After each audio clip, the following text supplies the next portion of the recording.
And I think that's the thing, is about encouraging people to let go. But it's finding that space, alone or in a group, and doing that. But it's really important to just release those emotions. Like, it's okay to have a massive cry. It's okay to punch a pillow and be really cross, but it's so much healthier to get them out than to keep them in.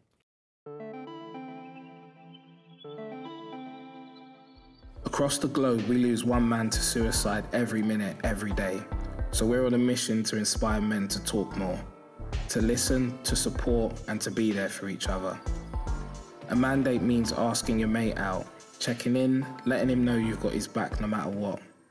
If more men can be there for each other, maybe we can reduce the numbers reaching crisis point. We're exploring male conversations using the ALEC model that can help navigate a conversation with a friend who might not be doing so great. Ask, listen, encourage action, check in.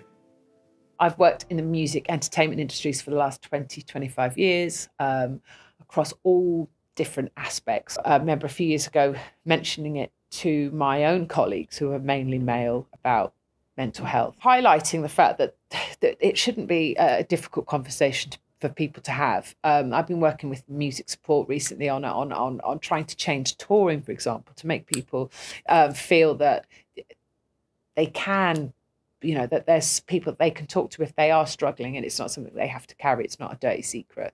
If you're struggling, you don't necessarily, that that you can text someone, or the tour manager is aware, or there's always alternatives to the alcohol on the ride, or here's a list of meetings, or if you're just at the top of, I think it was a charter that they were calling it. They want to try and create this sort of industry-wide best practice for touring, which I think that's where a lot of people struggle, musicians-wise particularly, it's on tour, because there's, it's incessant, it's night after night after night. On top of that, there's all the sort of promo they have to do. That in itself is really hard. So I think just trying to make that part of the industry a lot healthier. I just always make it part of my mission to talk about the fact that I'm there, share parts of my story, and then just to really check in on male friends of mine, particularly, to make sure they're okay, and ask the sort of maybe uncomfortable questions, and know that men do want to talk. I did a retreat about 5 years ago called Path of Love, and before that, I'd never really seen or had much experience of men really sort of owning their feelings and really being sort of vulnerable. And to see men for the first time, like, crying and breaking down, and really was really eye-opening for me, and really made me realise that actually we're not different. We've all got feelings and emotions, and it's just that we just need to make men feel more comfortable, and for them to be able to start those conversations themselves.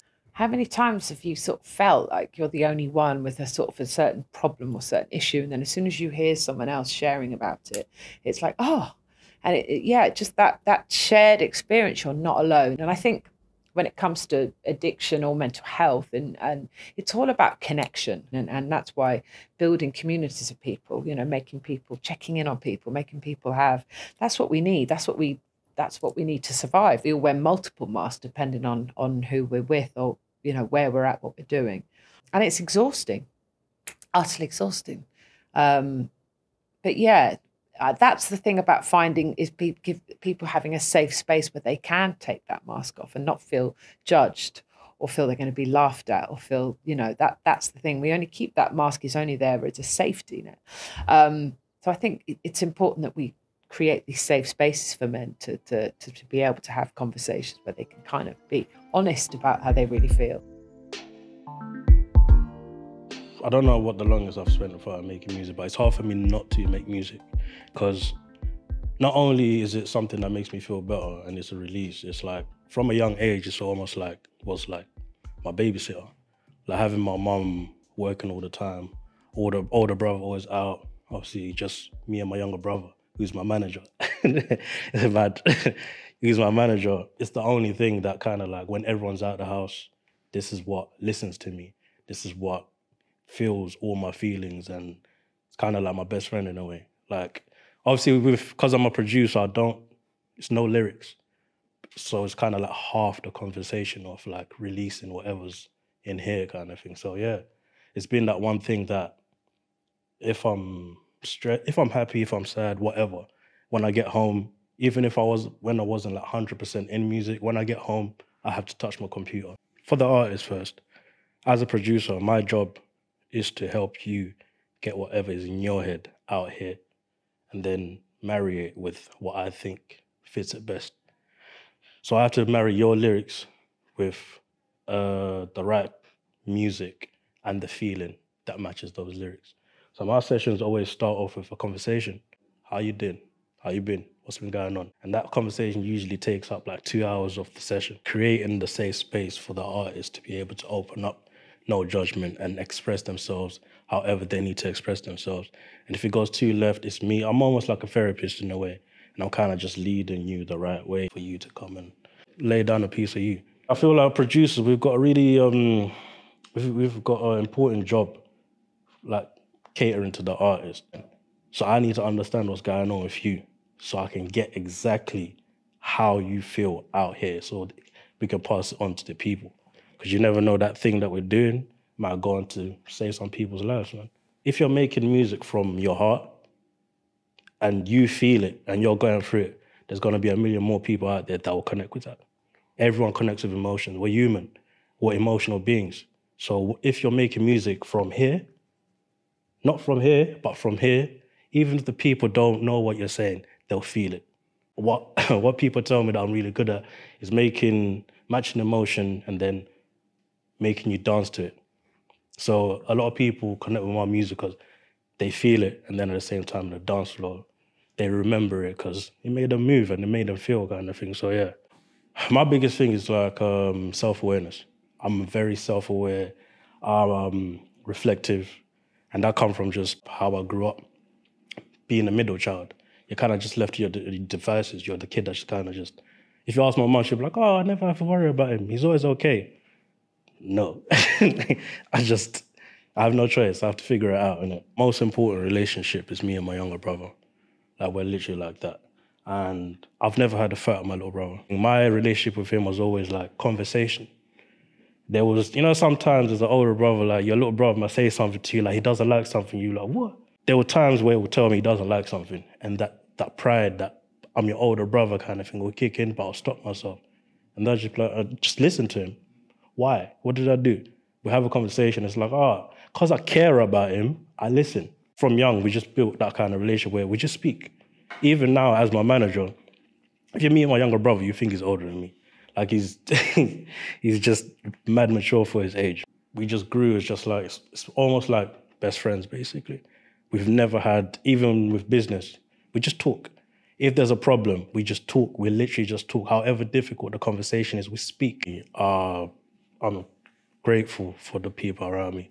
My brother, I've got another guy in our team called Moves. Like, he works alongside my brother, and Maz over there. Those three people, if I didn't have those people, I wouldn't, legit, I wouldn't be here right now. Encouraging people to speak up is cool, yeah? It's cool. But you know what's better?